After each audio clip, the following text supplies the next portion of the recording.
Well, thanks so much for the invitation, Sian, and also to John Sutton, who I have not met before, so it's a pleasure to meet you. And I'm very excited to learn more about this, wonderful new centre that has started up, the Centre for the Sciences of Place and Memory. And I've tried to pick up on some resonant themes in the work that I'm doing. I feel that the Everyday Heritage project that I'm going to draw on today really did have its roots in the time I spent in Stirling in 2017, the discussions with staff here and with Sian in particular, and I've been lucky that Sian and also Stuart Jeffrey have had a role throughout the project on the International Advisory Committee, which has really yielded great benefits to our team based in Australia. The project Everyday Heritage does focus on ideas about heritage in Australia, so I'll try to make those comprehensible to you, and towards the end I'm going to introduce a case study that we haven't published yet, that is still very much under development, and just share some thoughts in progress. So where I wanted to start today, work out how to drive the slides first. Not the arrows. The arrows should be on the bottom left. Yeah. Those arrows. Probably just click on the screen first. Yes. Is it a touch screen? No. No, I just have to. Okay. All right. I wanted to start with this artwork called Crossing the Farther Shore by a wonderful Vietnamese artist called Dinh Q. Lê, who some of you might know. And I think this is an interesting way for me anyway to start thinking us into these topics of everyday aesthetics, everyday heritage and heritage abundance. So Crossing the Farther Shore is one of Dinh Q. Lé's most significant and largest works. It represents the culmination of his long fascination with found photographs of anonymous South Vietnamese families. The photographs were taken before the country's reunification in 1975. So he began collecting these orphaned family photographs left behind by those forced to flee during the Civil War after his own return to Vietnam during the 1990s. So in the artist's own words, and I want to read quite a long quote from the artist here, to quote, "I thought maybe somehow I'd be able to find my family photographs that we left behind when we escaped from Vietnam. We couldn't carry them with us. So I started collecting them, and I think eventually they sort of became a surrogate family photo album.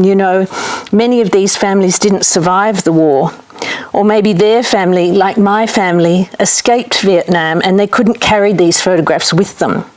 So I think that's why there were so many photographs available, interjection by me, they were available for sale in junk shops and other contexts like that." So back to the quote. "These images are also special for me because they're a very important record of southern Vietnam.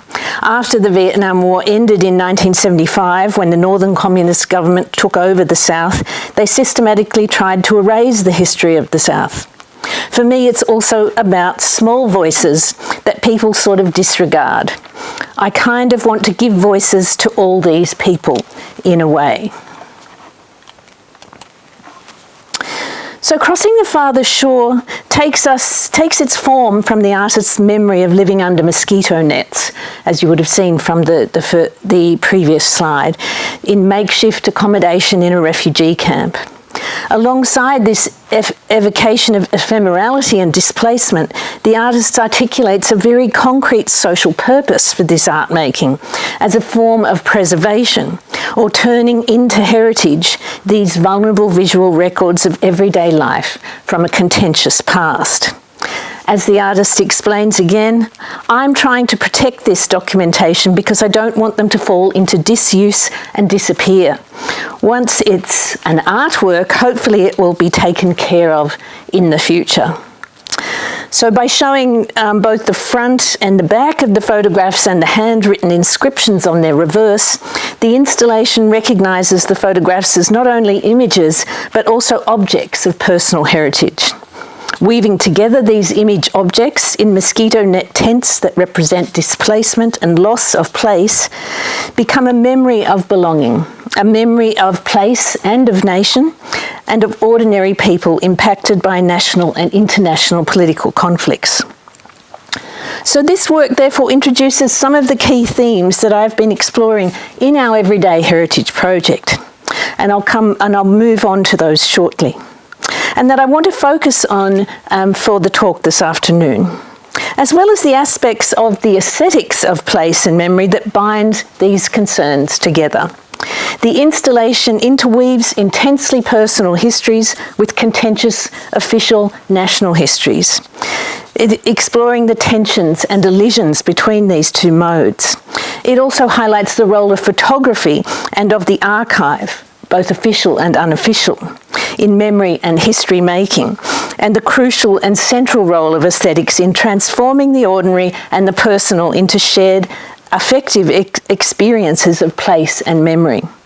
And this is, I suggest, an aesthetic transformation that, while central to the insights of everyday and environmental aesthetics, the field of everyday and environmental aesthetics, this tends to be less well appreciated in heritage studies, which remains focused on a disinterested form of aesthetic appreciation of formal aesthetic heritage value, and less attuned to the attribution and experience of aesthetic values through everyday practice, emotions and familiarity, and which emerge because of the close bond between the subject and the object.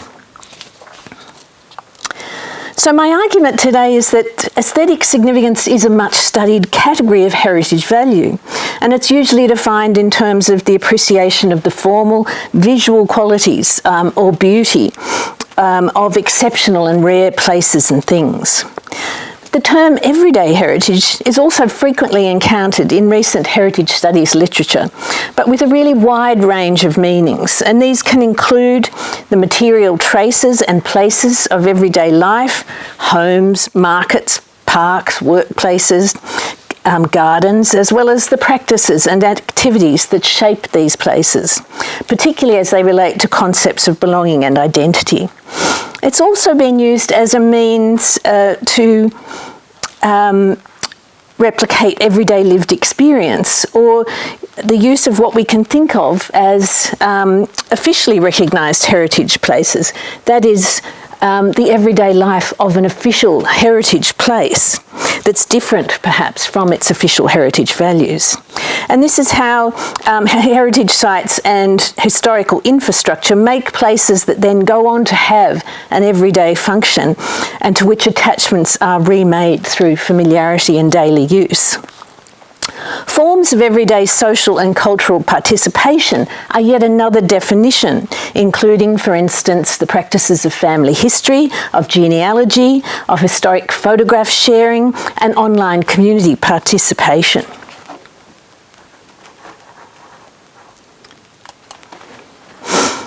The term is also used to mean a counter-hegemonic or bottom-up form of heritage making, or even what some have called anti-heritage, because it defies the established ideas of heritage as valuable and rare. And this is one of the sites of conscience movement, that some critics term an anti-heritage movement. But to complicate our understandings, our research shows that everyday heritage is not simply a bottom-up movement, because of all the forms of heritage just mentioned can also incorporate the endorsed narratives of the nation or of official heritage, or what's termed in heritage studies the authorised heritage discourse in capital letters. And that these narratives have significant personal and emotional dimensions that mediate memory and personal perceptions of identity, actively shaping citizens' sense of themselves within the contested political economies of everyday life. So while these democratising, bottom-up and identity-related aims of everyday heritage are clearly acknowledged, I suggest that the field of everyday aesthetics provides some important insights into how it is aesthetic engagements with the embodied emotional experience of everyday life, places and their memory that do the central emotional, ethical, political and economic work of creating everyday heritage. So in its ordinary abundance, everyday heritage relies on an aesthetic transformation of the insignificant that I suggest challenges what I term the neoliberal paradigms of cultural heritage as a scarce commodity. I'll come back to that idea a bit later. So it's this two-sided quality of everyday heritage and its combination of both hegemonic and counter-hegemonic strategies that highlights the potential and the paradox of everyday heritage. In defying the logic of heritage significance, defined in terms of value and rarity, and through its aesthetic reframing of the insignificant, everyday heritage turns to the ethical and aesthetic aspects of the everyday to foster a form of cultural engagement that we might see as alternative to or outside official heritage management systems, but which also strategically interact with one another or are used strategically by savvy actors to do this work. So now I'll come to our Everyday Heritage project, which is gratefully funded by the Australian Research Council and our industry partner, GML Heritage.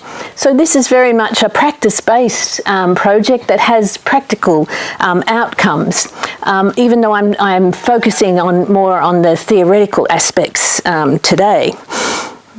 And you can see some of our team there in the Sydney office of GML Heritage, including our wonderful Stirling contingent. So this project aims to explore how everyday heritage might be practiced and engaged with by professionals and non-professionals, and to produce practical tools and resources that both communities and the heritage industry might use to engage with inclusive forms of heritage that go beyond the current concepts of managing heritage. So heritage management being the dominant paradigm and, the main source of outcomes that can be envisaged in the official heritage system. The project has a focus on the potentials and affordances of digital humanities tools. And I just included this slide because it has the logos of all my partners, and thank you to all of my wonderful partners. So the affordances of digital humanities tools and digital cultural resources such as collections and archives, as well as visual and material culture methods, which are designed to engage with aspects of Australian heritage that appear to be undervalued or overlooked by the dominant processes. It also explores how visibility and invisibility of particular forms of heritage objects are produced by the everyday actions of heritage management, and how this in turn stabilises and materialises ideas about national history, identity and society that in turn have very significant implications for Australian communities. So here it is where people often ask, well, if heritage is everything, then what is this heritage? And this is the paradox of everyday heritage, a term which some would see as in fact an oxymoron. How can something be heritage if it's insignificant and of the everyday? In defying the logic of the doctrine of heritage significance, which is a main methodology used in heritage management, defined in terms of value, rarity and exceptionalism, everyday heritage connects the genre of heritage to the contested political economies of everyday life. It's too ordinary and too abundant to protect on a list or an inventory. It's too expensive to conserve it. It's too subjective and too personal to warrant public investment. So everyday heritage is an example, or it seems to be an example, of what Françoise Chouet originally termed back in the 1990s heritage inflation, to describe how she saw heritage as expanding exponentially to meet, various political and identity agendas. But is this what everyday heritage is? And I'll come back to this question. So the idea of heritage as inclusive of assemblages of people, practices, places and collections that articulate with the everyday is certainly not a new idea. Nevertheless, over more than 2 centuries, heritage has been built upon Cartesian dualisms, such as the nature-culture divide, and this in turn has created new binaries, such as tangible and intangible heritage, official and unofficial heritage, Indigenous and historic heritage, as it's termed in the official doctrine in Australia.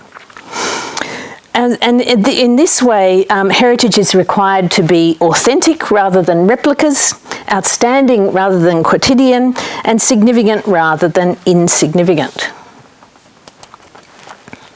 The method most applied in heritage practice and to determine value and representativeness is significance assessment. And here's the example of the Australian Borough Charter, which is the keystone document for undertaking this practice in Australia at least, and it has been used in other sectors as well. And it defines cultural significance as meaning the aesthetic, historic, scientific, social or spiritual value for past, present or future generations.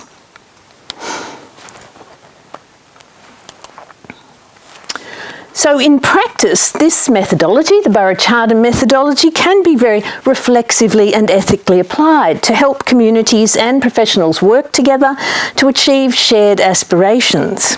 However, as the entry point to formal protection, listing or designation, the process typically focuses on the superlatives, on the best, the oldest, the most intact, the most representative. It tends to privilege items firmly in the public or masculine domain rather than those found in the private or domestic or what we might arguably see as feminine spaces. And this usually prevents everyday places, collections and practices from being incorporated into these statutory heritage lists and registers and those forms, and being applied by having those forms of management that I was referring to being applied to them. And this is a lovely artwork by my colleague UK Frederick that she created for a seminar for us a few years ago. However, I suggest that what differs with this emergent concept of everyday heritage is that it is actually an example of what's being called by some post-representative heritage. It reflects the rise of values-based approaches to heritage that accept culture as malleable and experienced differently by different individuals and positionalities, and it needs to be understood through a more than representative lens. That is concerned with emotion, practice and embodied experience. And heritage studies is in fact replete with case studies where official heritage management and assessment processes continue to operationalise methods that are grounded in those old traditions of positivism and universalism that have often been mostly superseded in the more nuanced arenas of heritage practice, which in their everyday application must respond to local communities and their lived realities. So our research to date has found that everyday heritage is more than an acknowledgement of overlooked histories or local working class or personal familial heritage. It's an emerging tendency in heritage work that challenges the official silos of cultural policy and heritage management and legislation and their clearly defined categories. So everyday heritage also draws into relation digital archives, collections, museums and heritage places, as well as events, activities, work and play, making these definitions of tangible and intangible mostly irrelevant. So everyday heritage is anti-taxonomic, it's holistic, sometimes ephemeral. And everyday heritage making as a practice is also used to reveal the aesthetics of the ordinary or the beauty of our everyday lives through engagements with the embodied emotional experience of everyday life and its memory. And we suggest that this is a process that works politically to build empathy and human connection, and it works economically insofar as everyday life is inextricably entangled with work and livelihoods. So our logo for the Everyday Heritage project derives from this particular evocative trace, which was retrieved from the National Archives of Australia by a previous digital project by two of our team members, Tim Sherritt and Kate Bagnall, that highlights the experiences of men, women and children under the notorious White Australia policy, which was one of the earliest pieces of legislation enacted by the newly federated nation of Australia in 1901. So this inked handprint comes from 12-year-old Charlie Allen, the child of a Chinese father and white mother, from a government immigration control document from 1909. Charlie's handprint, a trace of a child entangled in transnational histories of migration, impacted by racist, colonial and nationalist policies, and revealed to us through the capacities of digitised archives, exemplifies some of the key aspects of everyday heritage making that the project is exploring. So why is it important or interesting to link the practices of cultural heritage to the everyday? Well, the everyday as a field of experience and object of analysis really only emerges since the 1920s. I'm going to have to get a bit of light because I'm blind and can't really read.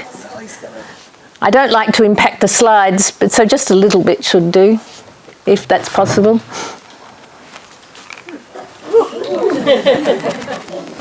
So, intermediary? No? It's all or nothing. Yeah.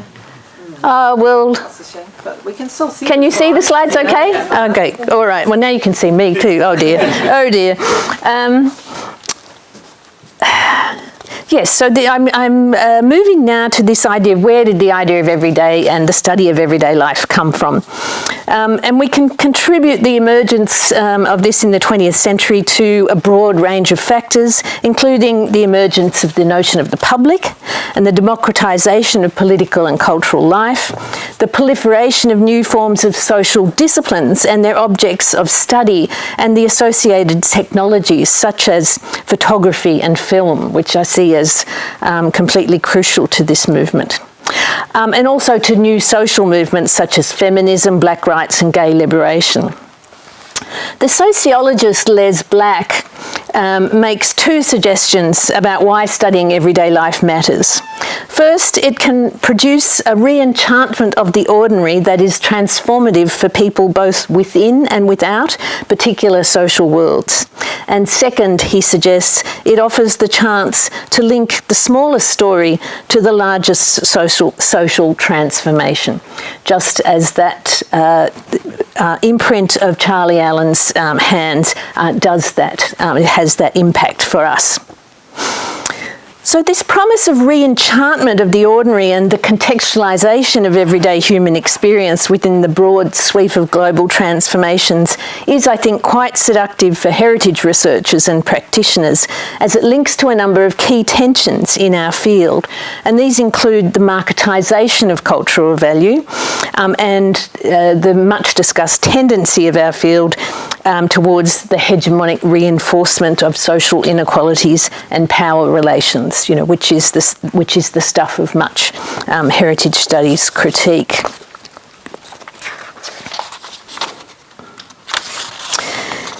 So ideas about everyday heritage also have their antecedents in the study of everyday life.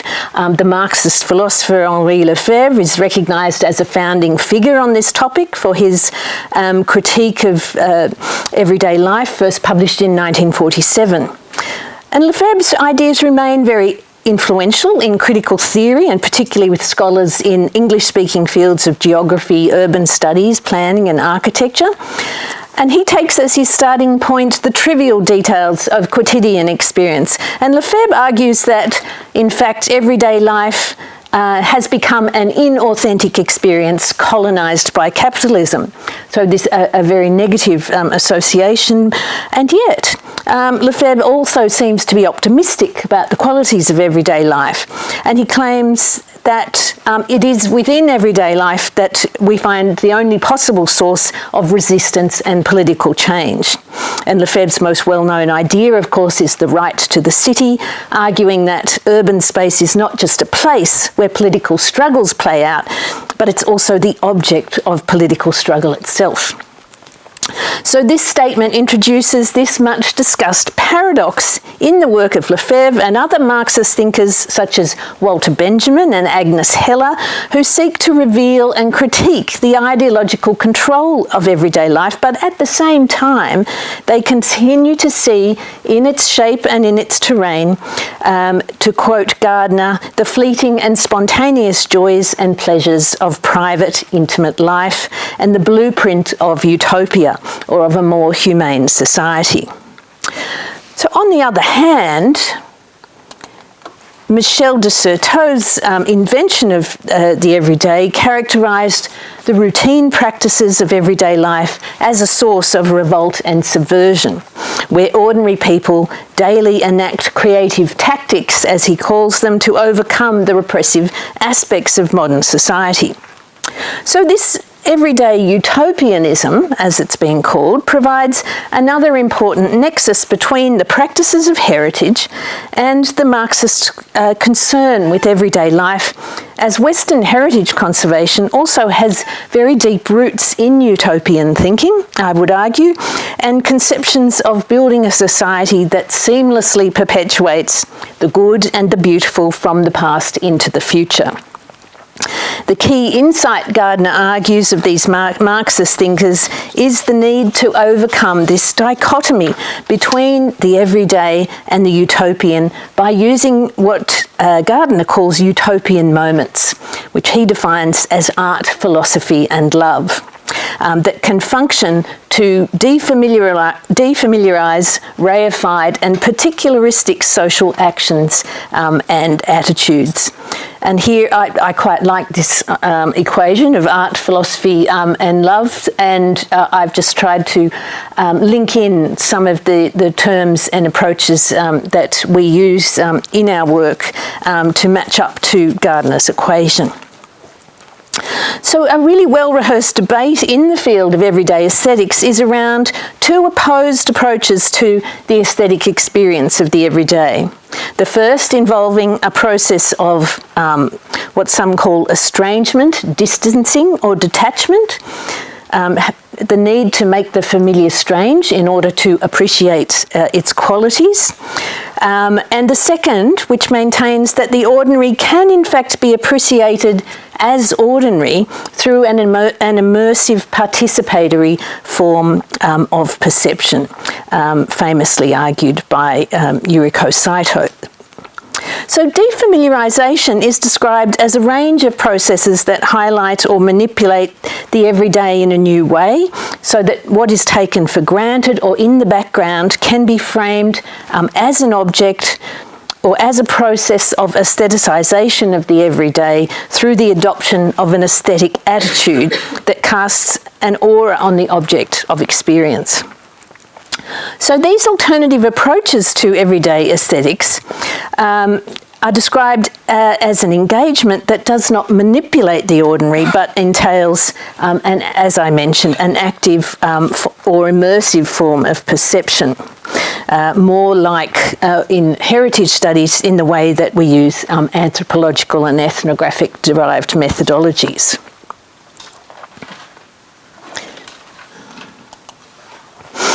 So insights from everyday aesthetics raise some interesting issues for bringing together heritage-making practices and the everyday. And in the areas of heritage tourism, for instance, this clearly involves a process of aestheticisation. And while tourism itself might be seen as an everyday practice, it also necessarily implies what's called the gaze, or a self-conscious framing of the subject of everyday life, in the same way that heritage practices do.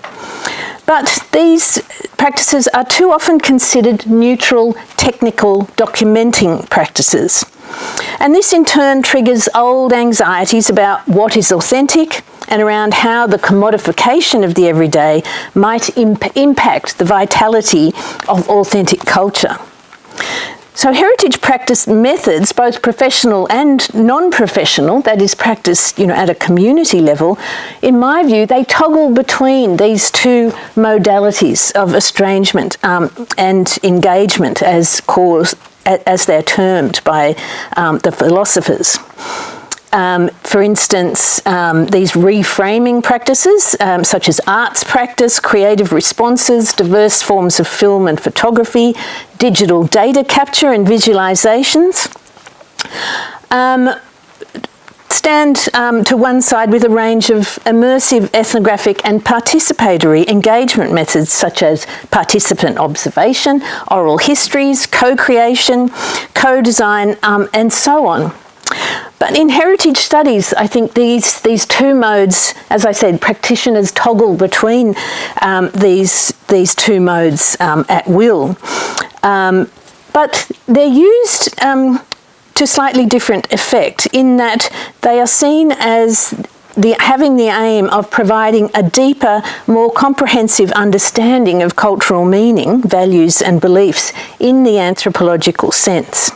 So I suggest that applying the insights from everyday aesthetics to an analysis of current heritage making and methods reveals how central the aesthetic reframing of the ordinary is to the way in which the concept of the everyday is being engaged with by communities and professionals currently. And so while the democratising and identity-related aims of everyday heritage practices are really well discussed in the literature, this distinctive role, or what I see as a distinctive role of aesthetics, of embodied, emplaced, emotional and sensorial, as well as the more well-understood visual engagements, are much less fully explored. So everyday heritage thus emerges as necessarily subjective, but also perhaps intersubjective and relational. And this is particularly pertinent when the everyday relates to difficult, tragic and traumatic legacies. For instance, Marianne Hirsch and Brett Ashley Kaplan have explored what they term aftermath aesthetics of Holocaust commemorations. The commonality here with the approaches to everyday heritage is the argument that the aesthetic experience works politically to build empathy that connects us more profoundly with the humanity of others and can even work against the power of state regimes. And this is a claim in particular that the Turkish author Orhan Pamuk, here's a paper that I wrote about him several years ago, he explicitly makes this claim in his modest manifestos for museums.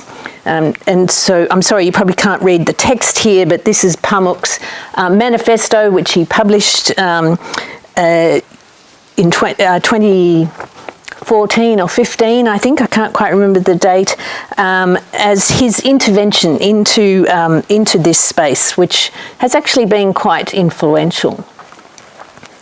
So paralleling official heritage practices, museums also obviously have long histories as trusted objective institutions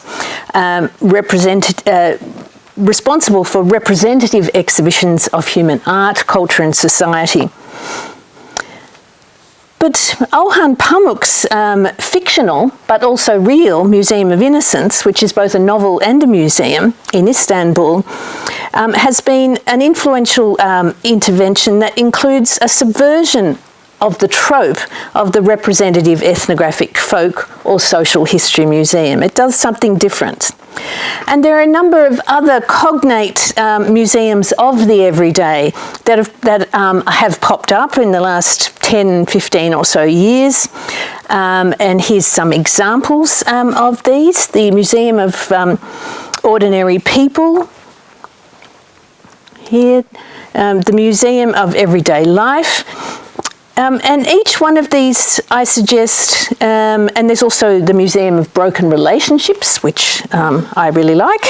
And as each one of these exemplifies, going back to my idea of a utopian moment, combining art, philosophy and love that works to defamiliarise the everyday and the ordinary. And Claire Dolan, who is the curator of the Museum of Everyday Life in the United States, writes about her museum, "This is love, the infinite, obscure collection of the Museum of Everyday Life. And every object in our museum speaks to the body, amplifying it, extending it. Thus, these museums, I suggest, employ everyday aesthetics to shatter heritage. That is, to shatter the subject-object relation. And they work aesthetically to fracture these relations of the museum context and engage with objects not as rare and representative collections, but as effective agents that promote empathy and human connection. And this is what we see as a key aspect of these new approaches to everyday heritage. Let's go through the examples of Museum of Everyday Life. Struggling with the cursor. They all have their own manifesto, which seems to be another trait of everyday heritage. This is the Museum of Broken Relationships, which has been going quite a long time. And this is, as I was mentioning, the Museum of Innocence in Istanbul, created by the Turkish Nobel laureate Orhan Pamuk. So in his museum, his case study, it's a case study in the vibrant materiality of objects. And it directly counters the idea of the ethnographic collection, but the sensual and smooth surface of his beautiful installations, which I'll show you in a moment, does not conceal the subcutaneous layer of politics underneath. The key objects in the novel, the cigarette butts smoked by his love, the earrings, ashtrays, salt shakers from their shared everyday life, represent an industrial anonymity, an ambiguous lack of cultural identity within their complex transnational networks of production, replication and consumption. But while Pamuk's objects collectively do evoke a distinctively Istanbulite past, they don't claim any authentic Turkishness, but they do celebrate the comfort and consolation of quotidian activities and rituals, smoking, shared meals, a hairbrush. And as Frederick Jamison makes the point, the loss of bourgeois individuality is one of the great anti-utopian themes, but that it is in the experience of the everyday that the individual and the collective are signified. And also Roland Barthes agrees that the mark of utopia is in the quotidian. And just a few images of the Museum of Innocence. For those of you who might not have been there, it's a little domestic scale museum. You need to knock on the door to get entry and be welcomed into the domestic scale space, which then has a series of exquisitely crafted vitrines filled with collections of everyday objects, which represent the themes of the novel, but were just purchased by Pamuk from junk shops in the region, the objects, to make up these collections. So because, as I said, everyday heritage needs a manifesto for every stage, we also published our own manifesto of everyday heritage. and I'm not expecting you to take all of this in. It's published in the Engaging the Everyday article, but I think it's point 7 there that I'm focusing on in my talk today about how everyday, these ideas about engaging with the everyday through the modality or the lens of heritage practices as opposed to other forms of practice does rely on these aesthetic transformations and manipulations. And I just want to introduce now a new case study that we're working on as part of the Everyday Heritage Project, which is focusing on the village of Hill End, which is a gold rush town in Western New South Wales. And it's an interesting place in Australian terms because it was heritage listed and protected in 1967, and it was the first and earliest whole little town or village that was heritage listed, and one of the very few heritage places that was actually purchased and taken over by the government and continues to be managed by the New South Wales government to this day. And I know you have diverse range of this activity, this related kind of activity in the UK, but as I said, it's much less familiar in Australia.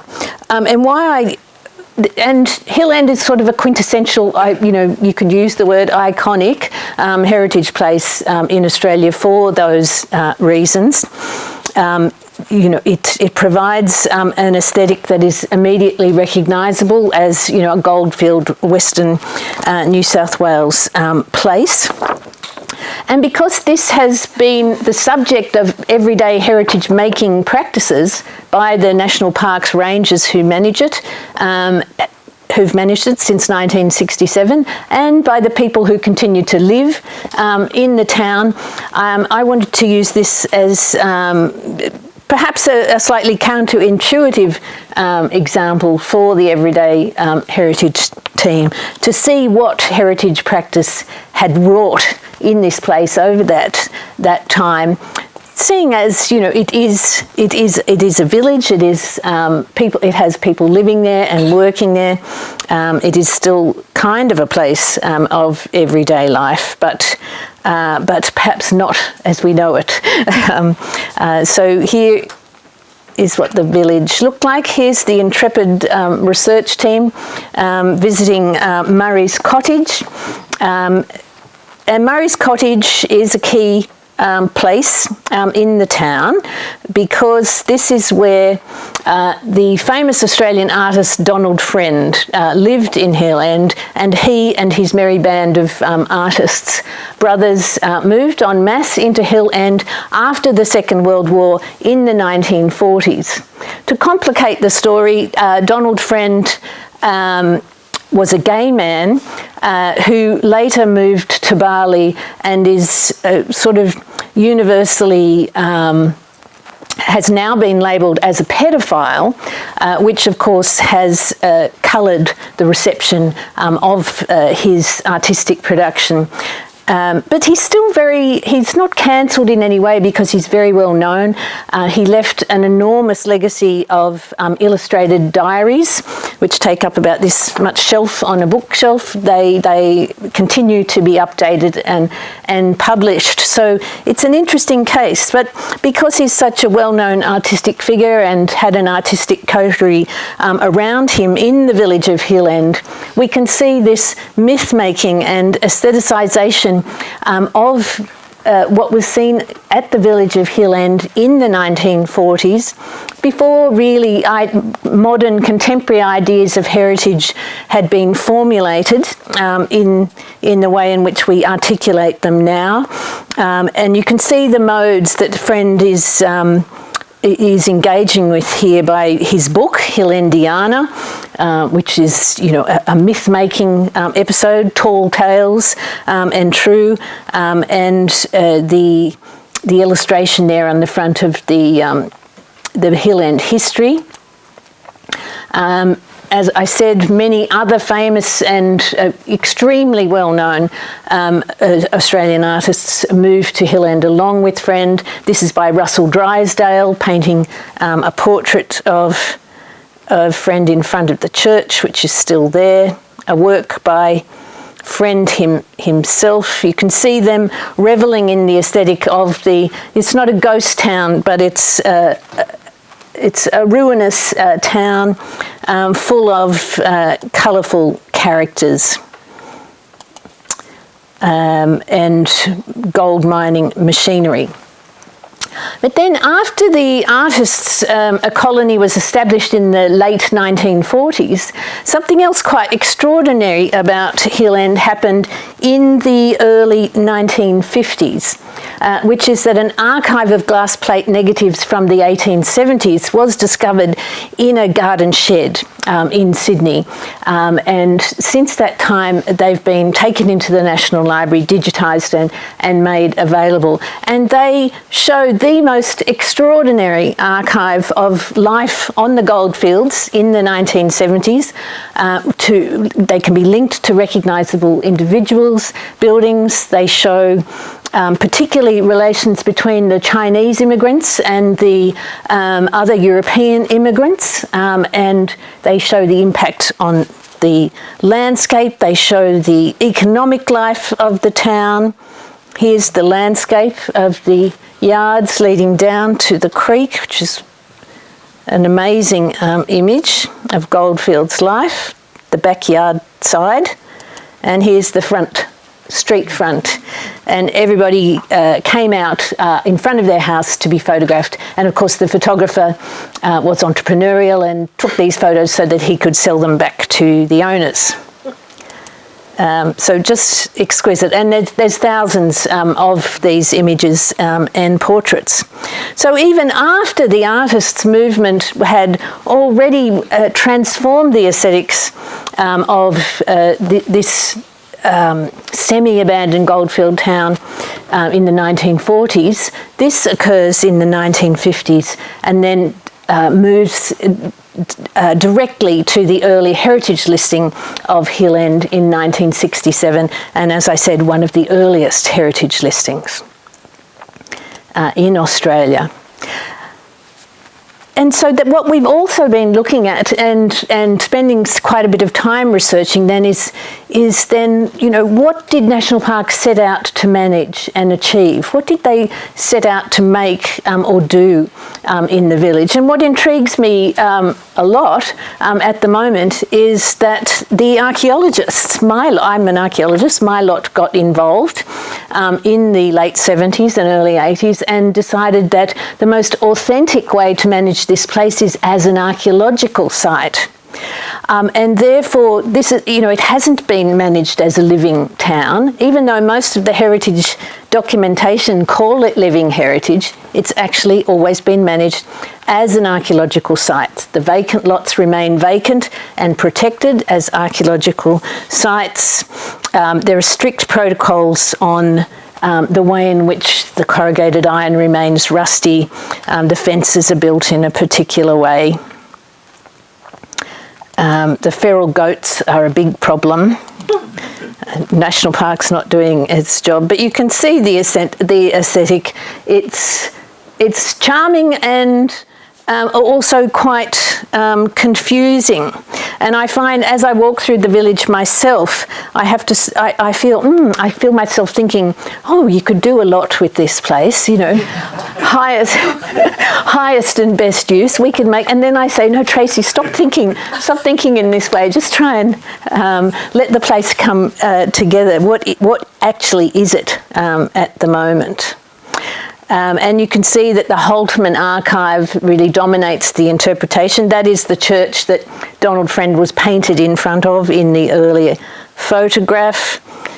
And there's some amateur museums have sprung up around the site, collecting all and sundry from the very rich goldfields and archaeological sites. And just another example of the Holtman archive, freezing the place in the 1970s, even, you know, before the artists had moved in. But the place remains popular with artists. Several of the cottages are not rented out, but are the sites of artistic residencies that can be applied for. But also a number of artists live in the village, and this is perhaps the most well-known, Luke Scaberis, who's lived long-term in the village, is very well known for his own work and for his collecting of the work of others, and we've done a series of fantastic long interviews with Luke, which we'll be very excited to publish the results of some of those. So that's work in progress, and I just wanted to show you the lovely pictures of Hill End, and I'll just conclude now. Is that okay? Yeah. So, and this is an ad for our recent book called Alternative Economies of Heritage, which came out a couple of months ago. So the implicit value propositions of official heritage management relying on maintaining cultural assets as a scarce resource, characterising heritage value and economic value as systems that are usually in competition for resources within the context of society's limited resources. The everyday heritage perspective engages with, we suggest, a more modest and sustainable form of heritage making that can better encompass change over time, memory and emotions, and linked aesthetic experiences as key aspects of everyday life. It's not only about conservation, but it's more about participation, sharing narratives and cultural resources, and most importantly, having skin in the game. It can be playful, impermanent. It brings artists and storytellers together with communities, and it invites ordinary citizens to make their own heritage and to share and feel connected to the stories of others. It's not precious, so it can be shared generously. So this tells us something, I think, about cultural sustainability and well-being if we approach heritage as an alternative form of economic activity in itself, because it's about values and it's about shared community resources.